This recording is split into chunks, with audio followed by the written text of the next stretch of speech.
Oh man. So I took that after dinner nap at like 6 o'clock, woke up at 9 and can't go back to sleep.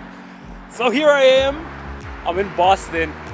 This is actually Storrow Drive that you're looking at. Guys, the funny thing about me, obviously I'm a huge BMW freak, but I really wanted the job at Mercedes.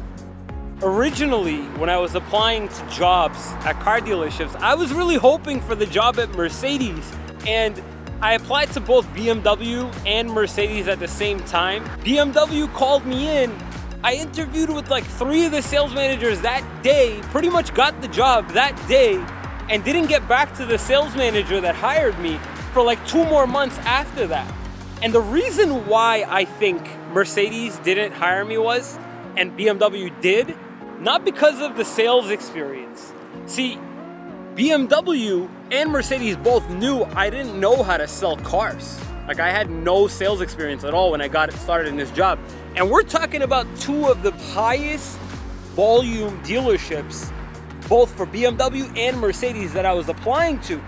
And the reason why Mercedes didn't take me was not because I was too young, but the fact that I didn't have any sort of sales experience or product knowledge the way that I had it on BMWs. And while I was interviewing at BMW, they could sense that it really would not take much in sales experience for me to be able to sell a BMW. Like, all I would really have to do is start talking about the car, and that car is pretty much all sold. Obviously with some involvement of a sales manager, those dirty little mind tricks that they play to get you to buy that day.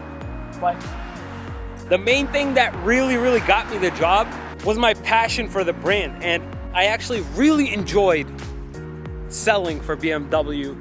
And I learned a lot of things.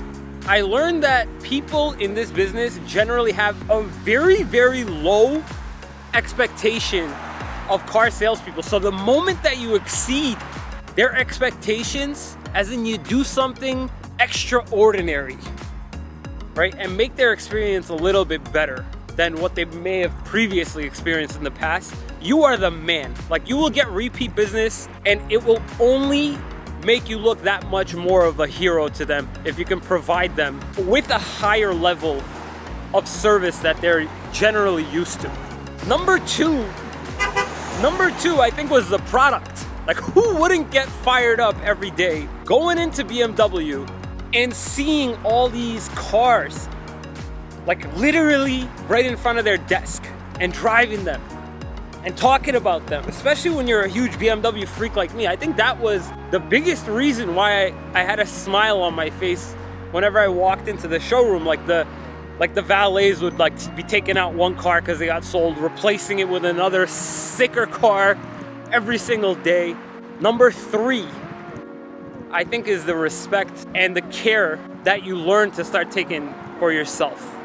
It's not an easy business. Like, you're in the dealership the whole day, and you gotta learn how to eat right. You gotta learn to manage caffeine consumption. And it's not an easy business to manage your time, because you never know when you're gonna have a customer in front of you. So when you're getting a customer in front of you and you were supposed to take your lunch at, like, let's say 1, but you're tied up with them until like 2:30, God knows, you might even have another appointment after that. You really start to learn how to manage your time and start taking care of yourself a lot better by knowing how to do this. Number 4, I would say your alertness. Knowing what's in front of you, knowing what you've done already, and what you still have to do. Like, constantly being on guard. And believe it or not, this actually helps you out.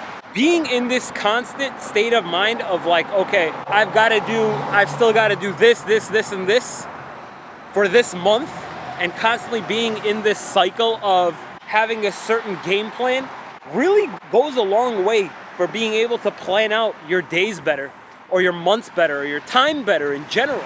Number 5, my favorite one, is the brief euphoria. The euphoria that you feel when you sell something. That doesn't necessarily, it doesn't have to be just the car. It can be anything. If somebody's in the sales atmosphere, or like, let's say you signed a big contract worth millions and millions of dollars, The euphoria that you feel when you sell something is not the same as when you actually get the check for it. Being able to shake somebody's hand at the table after like this long negotiation, or like this like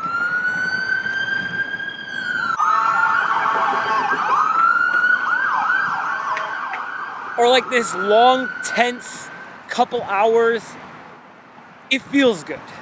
Like it will make your day better artificially. I don't know, like you could just deposit the same amount of money and not have anything been sold. I don't know if you're gonna actually feel the same happiness, but the fact that that happened makes you feel good.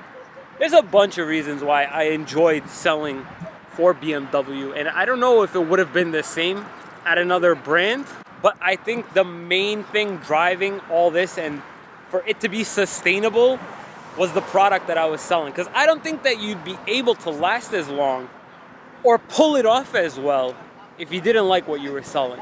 And to anybody that's watching this thinking about becoming a car salesman, sell something you like. The reason why I'm a car broker is because I get to sell anything I want to sell, and I can be honest about whatever car I'm talking about. I'm not forced to try and lie about a car just because I sell it or it's in stock. I could care less. So guys, hopefully I'm able to sleep before like 5 o'clock in the morning tonight. And I hope you enjoyed this video. Give it a thumbs up if you enjoyed hearing me blabber on about what I enjoyed about working in car sales. Write in the comments below, guys. I'd love to hear. Or maybe if you want to ask any questions, let me know. Thank you so much for watching, guys. We'll see you next time.